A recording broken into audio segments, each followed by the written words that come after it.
Okay, if I can have everybody take their seats, we're going to get started on today's lesson. We're going to start with a little demonstration. So if you can just let me know, just listen for this for right now.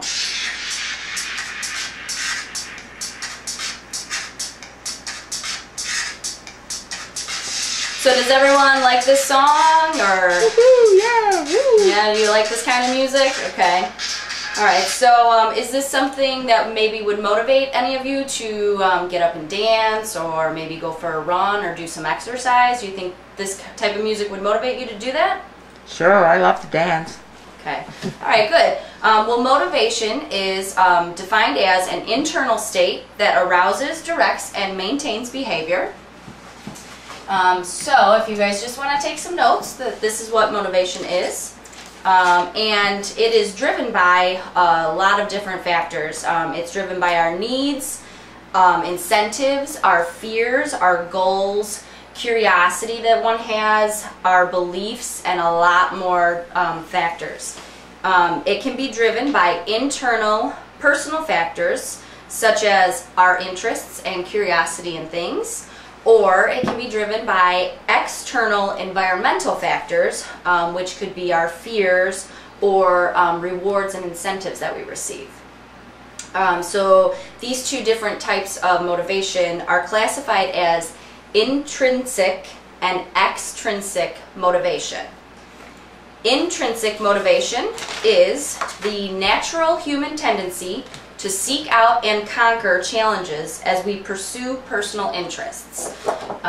So these are activities that are associated with things that are their own reward. So I like to go run a mile every day to maintain my health.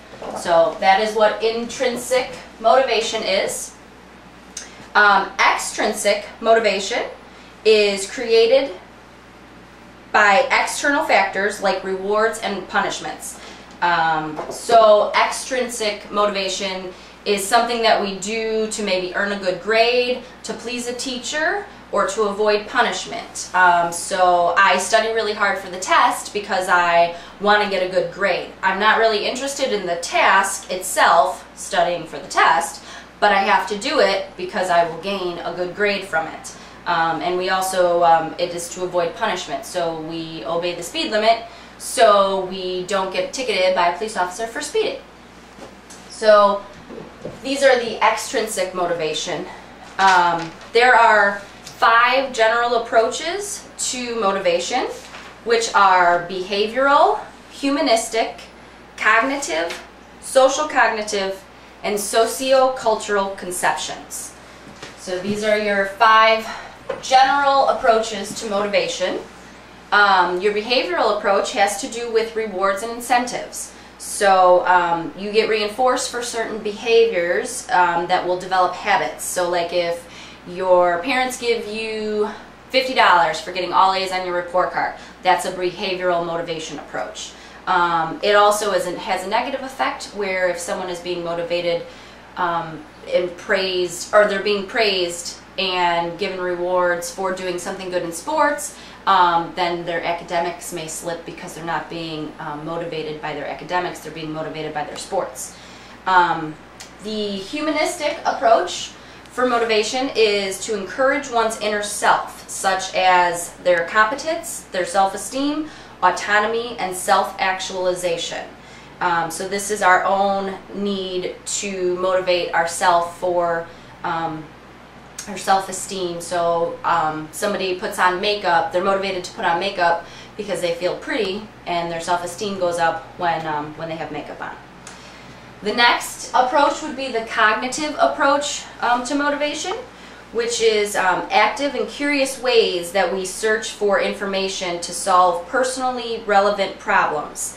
The cognitive is determined by our thinking, obviously, and so these are more our motivation for having sort of like a curious interest. Like, I really want to know about how tornadoes are developed, so I'm motivated to study the weather patterns and find out why tornadoes are developed. The next is the social cognitive, which is combinations of behavioral and cognitive approaches to motivation. This has two main drives, which is the person's expectation of reaching a goal and the value of that goal. So if I expect to get a good grade on this project, that's my high expectancy. It's important that I do it because I want to maintain my grade point average, which is my high value. The next is the sociocultural, which emphasizes participation in communities of practice. And this is when you engage in activities to maintain identities within the community. So your community sort of leads you, your motivation, because you see someone else doing something, you then are motivated to do that as well. So we learned a lot of information today.